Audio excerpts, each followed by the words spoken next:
അദ്ദേഹം അങ്ങനെ ഗവൺമെൻറ്റിന് വേണ്ടപ്പെട്ട ആളായിരുന്നെങ്കിൽ ഈ സാജൻ സ്കറിയയുടെ കാര്യത്തിൽ, മറുനാടൻ്റെ കാര്യത്തിൽ എന്തുകൊണ്ടാണ് അവനെ രക്ഷപ്പെടുത്താൻ ഇത്രയും വലിയ ശ്രമം അയാൾ നടത്തിയത്?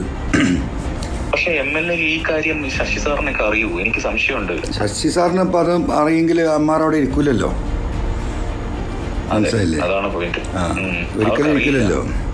അതായത് ഇവന് എവിടെയൊക്കെ ഉണ്ട്, ആദ്യത്തെ ഘട്ടത്തിൽ ഇവന് ജാമ്യം കിട്ടാതെ ഒളിവ് പോയ സമയത്ത് MR എന്നോടും കൂടെ പറഞ്ഞതാണ്, MLA ഒന്ന് അന്വേഷിക്കണം, എവിടെയാണ് ഇവന് ഉള്ളത് എന്നുള്ളത് വിവരം കിട്ടിയാൽ അറിയിക്കണം. അതെനിക്കറിയില്ല. അപ്പോൾ അത് എനിക്ക് വന്നൊരു ഡൗട്ട് ഞാൻ SP-നോട് പങ്കുവെക്കാം. അങ്ങനെ ഇവൻ പൂനെയിലുണ്ട് എന്നുള്ള വിവരം നമുക്ക് കിട്ടി. നമ്മളൊരു ഗ്രൂപ്പ് അത് ഫോളോ അപ്പ് ചെയ്തുകൊണ്ടിരുന്നിരുന്നു. ഒരു വലിയ സംവിധാനം നമ്മളതിന് വേണ്ടിയിട്ട് ഒരുക്കിയിരുന്നു ഇവനെ കണ്ടെത്താൻ വേണ്ടിയിട്ട്. അങ്ങനെ ഇവൻ പൂനെയിലുണ്ട് എന്നുള്ള വിവരം കിട്ടിയിട്ട്, കൃത്യമായ വിവരം നമുക്ക് കിട്ടിയത്, ഇവൻ്റെ ബ്രദർ അവിടെ ഒരു അച്ഛനാണ്, അയാൾക്ക് പല സംവിധാനങ്ങളും അവിടെ ഉണ്ട്. അവിടുന്ന് പോലീസ് എത്തിയപ്പോഴേക്ക് അവനും അവിടുന്ന് മുങ്ങി, ഈ സ്പോട്ടിലെത്തിയപ്പോഴേക്കും. അങ്ങനെ പുള്ളി വിളിച്ച് പറഞ്ഞു ഇങ്ങനെ ആൾ കാണാൻ പറ്റിയിട്ടില്ല എന്ന് പറഞ്ഞു. അത് കഴിഞ്ഞ് 3 ദിവസം കഴിയുമ്പോൾ പുള്ളി ഡൽഹിയിൽ സീനിയർ വക്കീലിൻ്റെ എൻഗേജ്മെൻറ്റ് എടുത്തിട്ടുണ്ട്. ഇന്ന സമയത്ത് മീറ്റിംഗ് ഫിക്സ് ചെയ്തിട്ടുണ്ട്, ഈവനിങ് 7:30 8:30 ആ വക്കീലിൻ്റെ വീട്ടിൽ അദ്ദേഹത്തും എന്ന് പറഞ്ഞു. ആര്? സാജൻ സ്കറിയ. അതൊക്കെ കൃത്യമായ വിവരമാണ്.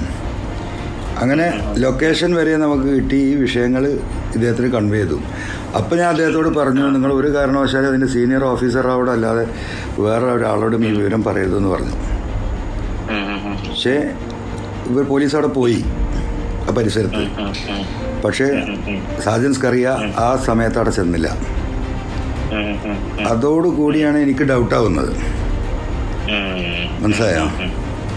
പിന്നെ അത് നമ്മൾ വാച്ച് ചെയ്ത് എന്ത് സംഭവിച്ചെന്ന് അറിയുമ്പം ഈ MR അജിത് കുമാർ തന്നെയാണ് ഈ വിവരം കൊടുക്കുന്നത്. ഡബിൾ കളിച്ചത് മാത്രമല്ല, അതിനുള്ള റിവാർഡും വാങ്ങിച്ചു. അതൊരു കണ്ടീഷനിലാണ്. ഇപ്പം ഇൻഫർമേഷൻ ടെക്നോളജി ആക്ട് 66F ഇട്ട് അവനെ അറസ്റ്റ് ചെയ്ത് കഴിഞ്ഞാൽ ഇവന് ജാമ്യമില്ലല്ലോ. ഇൻഫർമേഷൻ ടെക്നോളജി ആയിട്ടുള്ള ടെററിസ്റ്റ് ആക്ടാണോ വരുന്നത്. അതിൽ നിന്ന് അവനെ രക്ഷപ്പെടുത്തി കൊടുക്കാനാണ് ഇവർ തമ്മിൽ ടൈപ്പ് ആവുന്നത്. നേർക്ക് നേരല്ല, അതിൻ്റെ ഇടയിൽ ഇൻബിറ്റ്വീൻ ആരൊക്കെയുണ്ട്. അപ്പം ഇയാളെങ്ങനെ സർക്കാരിൻ്റെ ആളാവുന്നത്?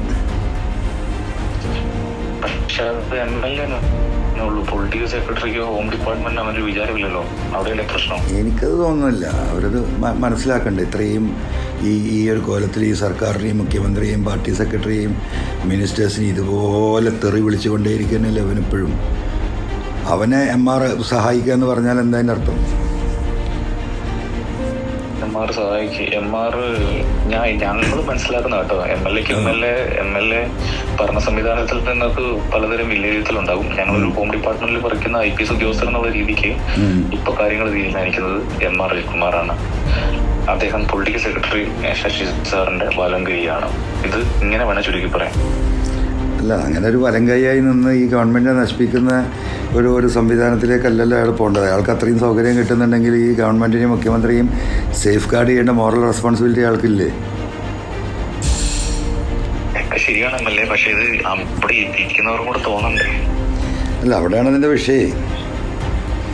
അത് ഞാൻ ചോദിക്കുന്നത്, എന്ത് മാജിക്കാണ് ഈ MR അജിത് കുമാറിൻ്റെ കയ്യിലുള്ളതെന്ന് ഞാൻ ചോദിക്കുന്നത് അതുകൊണ്ടാണ്. മാജിക് എന്ന് എനിക്ക് തോന്നുന്നത് ശശി സാർ പറയുന്ന എല്ലാ കാര്യങ്ങളും അയാൾ ചെയ്തു കൊടുക്കുന്നുണ്ട്. ശശി സാർ പറയുന്ന കാര്യങ്ങൾ എല്ലാത്തിനും പുള്ളി അതിന്റെ അപ്പുറത്തേക്ക് ഒരു അണുകൂടെ വ്യത്യാസമില്ലാതെ ചെയ്യുന്നുണ്ട്.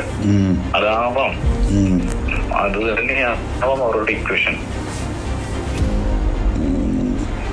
എന്തായാലും അയാൾ ഒരുപാട് ഇപ്പോൾ എന്താ പറയുക, ഈ മേഖല ഉപയോഗിച്ചുകൊണ്ട് പല കാര്യങ്ങളും അയാൾ അദ്ദേഹത്തിൻ്റെതായിട്ടുള്ള കാര്യങ്ങൾ നടത്തി പോകുന്നുണ്ട്. അതൊക്കെ ഇപ്പോൾ SP-ക്കും അറിയുന്നുണ്ടാവുമല്ലോ. MLA ഇപ്പൊ അതിനകത്തുനിന്ന് റിസർച്ച് നടത്തണമെങ്കിൽ ഒരു കാര്യം മാത്രം റിസർച്ച് നടത്തിയാൽ മതി. പുള്ളിയുടെ അളിയന്മാർക്ക് എന്താ പരിപാടി, എങ്ങനെയാണ് അവിടുത്തെ സെറ്റപ്പ്, ഭാര്യയുടെ ആങ്ങളമാർക്ക്, അത് മാത്രം MLA. അവർ തന്നെയാണ് ഈ പണമൊക്കെ കൈകാര്യം ചെയ്യുന്നത്. SP-ക്ക് അറിയാലോ, വെറുതെ എന്നോട് പറയാതിരുന്നിട്ട് കാര്യമില്ല. അല്ല, ഞാൻ തുറന്നു പറയില്ല, ഞാനതിനെ മറച്ചു വെക്കുന്നത്. എനിക്ക് അറിയാവുന്ന കാര്യങ്ങൾ ഇത്രയ്ക്കുള്ളൂ. പക്ഷെ അതിനകത്ത് റിസർച്ച് ചെയ്താലേ MLA-ക്ക് അറിയാലോ എന്താണ് സംഭവം. അപ്പോൾ അയാളുടെ ഫ്രണ്ട്സ് സർക്കിൾ അറിയാലോ, എല്ലാ ബിസിനസ്സുകാരും അയാളുടെ ഫ്രണ്ട് സർക്കിളിലാണ്. അതിനല്ലേ അവനെ അവിടെ SP ആയിട്ട് ഇരുത്തി പോർത്തിരിക്കുന്നത്. ഈ പൊട്ടൻ ഇങ്ങനെ കല്ലും മണ്ണും പിടിച്ച് നടക്കും, അയാളുടെ ബിസിനസ്സുകാർക്ക് വേണ്ടുള്ളതും ചെയ്തു കൊടുക്കും. മലപ്പുറത്തല്ല ഈ പറയുന്ന ലീഗുകാരായിട്ടുള്ള ബിസിനസ്സുകാരും അല്ലാത്തവർക്കും പൈസ ഉള്ളവർക്കും ഒക്കെ പുള്ളി നന്നായിട്ട് സഹായിക്കണ്ടല്ലോ.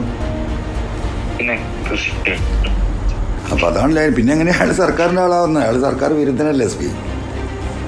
MLA സർക്കാരിന് ഇന്നതല്ലേ, ഹോം ഡിപ്പാർട്ട്മെന്റ്. ഞാൻ ഈ പോലീസിൽ സത്യത്തിൽ കഴിഞ്ഞ 4-5 വർഷമായിട്ട് നമ്മൾ ഇടപെടാറില്ല. കഴിഞ്ഞ ഗവൺമെൻറ്റിൻ്റെ അവസാനത്തെ 2 വർഷം തൊട്ടിട്ട് ഞാൻ പോലീസിലെ കാര്യം ആരെന്തോ എന്ന് പറഞ്ഞാൽ അത് നിങ്ങൾ പാർട്ടി ലീഡേഴ്സിനോട് പറഞ്ഞോ, എൻ്റെ അടുത്തത് പറയണ്ടെന്ന് പറയില്ല. ഞാൻ ആ ഭാഗമേ ഞാൻ ഇടപെടാറില്ല. മനസ്സിലായില്ലേ? SP തന്നെ അറിയില്ല. SP 3 വർഷം ഇരുന്നിട്ട് ഞാൻ എത്ര പ്രാവശ്യം വിളിച്ചിട്ടുണ്ടാവും? അപ്പോൾ നിങ്ങൾ ആലോചിച്ച് നോക്കുക. അതിനെ വിളിക്കുന്നുണ്ടെങ്കിൽ എന്തെങ്കിലും പൊതുവിഷയവുമായി ബന്ധപ്പെട്ടല്ലേ ഞാൻ വിളിച്ചിട്ടുള്ളൂ. അപ്പോൾ SP ആലോചിച്ച് നോക്കുക. അപ്പോൾ ഞാൻ പോലീസിൽ തീരെ ഇടപെടാറില്ല. നമ്മൾ എല്ലാ മേഖലയിലും ഇടപെടുന്നുണ്ടെങ്കിലും പോലീസിൽ തീരെ ഇടപെടാത്ത കാരണം ഈ ശൈലി വന്നതിന് ശേഷം നമുക്കത് മനസ്സിലായി. വെറുതെ നമ്മൾ പറഞ്ഞിട്ട് നടന്നിട്ടില്ലെങ്കിൽ നടക്കേണ്ട കാര്യം, ന്യായമായ കാര്യം നമ്മൾ പറയുള്ളൂ. നമ്മളെ വീട്ടിലെ കാര്യമാണെങ്കിൽ പോലും അതുപോലും ആ ജനങ്ങളുടെ ഒരു വിഷയം പറഞ്ഞാൽ അതിന് റെസ്പോൺസ് ഇല്ലാത്തൊരവസ്ഥയിലേക്ക് പോയപ്പോൾ നമ്മളെ ഭാഗം വിട്ടതാണ്. ഞാൻ ശശീന്ദ്രന്റെ കാര്യത്തിൽ ഞാൻ സിമ്പിളായിട്ടൊരു കാര്യം ചോദിക്കട്ടെ. ഇത്രയും അധികം ബുദ്ധിമുട്ടുകൾ മലപ്പുറം ജില്ലയിൽ ഉണ്ടായിട്ട് എന്തുകൊണ്ടാണ് MLA ഇയാളെ മാറ്റാനായിട്ടുള്ള നടപടി സ്വീകരിക്കാത്തത്? എന്റെ വളരെ സിമ്പിൾ ആയിട്ടുള്ള ചോദ്യം. അല്ല, അതൊരു ക്വസ്റ്റ്യനാണ്. അതിപ്പോൾ എന്താ പറയുക, ഓരോരുത്തരുടെ ഓരോ എന്താ പറയാ വ്യക്തിപരമായിട്ടുള്ള ചില ഡിസിഷൻ ഉണ്ടാവും. 2 പോയിന്റും കൂടെ ആഡ് ചെയ്തോട്ടെ. കാരണം ഈ മുമ്പ് ഇവിടെ കളക്ടറായിരുന്ന വസീം ജാഫർ മാലിക് ഇതുപോലെ എന്തോ MLA ആയിട്ട് എന്തൊരു കശപക്ഷ ഉണ്ടായി. MLA അടിയന്തരമായിട്ട് അവിടെ ഇവിടെ മാറ്റി. അല്ല, അത് മാറ്റിയത് ഇതേപോലെ തന്നെ ആയിരുന്നു. അത് നമ്മുടെ കവളപ്പാറ ദുരന്തവുമായി ബന്ധപ്പെട്ട് വീട് വെച്ച് കൊടുക്കുന്ന കാര്യത്തിലുണ്ടായ അഭിപ്രായ വ്യത്യാസമായിരുന്നു.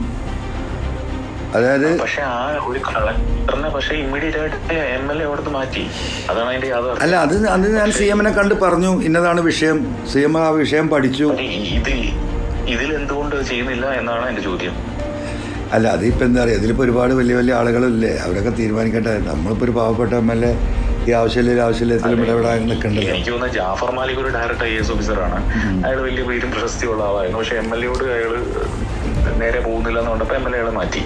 ഇതൊരു ഉണക്ക പ്രൊമോട്ട് ചെയ്യല്ലേ, ഒരു രസമായിട്ട് കയറി വന്നവനല്ലേ. അല്ല, അതുപോലെ തന്നെ ഇതിൽ പാർട്ടി ഇടപെടട്ടെ എന്ന്. നമ്മളെ വിഷയമല്ലല്ലോ. നമ്മളിപ്പോൾ ഈ വിഷയം എന്ന് പറയുന്നത്, മേജർ ഇഷ്യൂ എന്ന് പറയുന്നത് എനിക്ക് നിലമ്പൂരിലുണ്ടായ നമ്മുടെ അനുഭവമാണ്. ഈ എന്താ പറയുക ലൈഫ് പദ്ധതിയുമായി ബന്ധപ്പെട്ട് അതിൽ വളരെ മോശമായ ഇപ്പോൾ ഈ പോലീസ് അസോസിയേഷൻ്റെ മീറ്റിംഗ് കഴിഞ്ഞ് ഇറങ്ങിയല്ലോ, പിറ്റേ ദിവസം രാവിലെ പുള്ളി കൊടുത്ത മെസ്സേജ് എന്താ പോലീസിന്?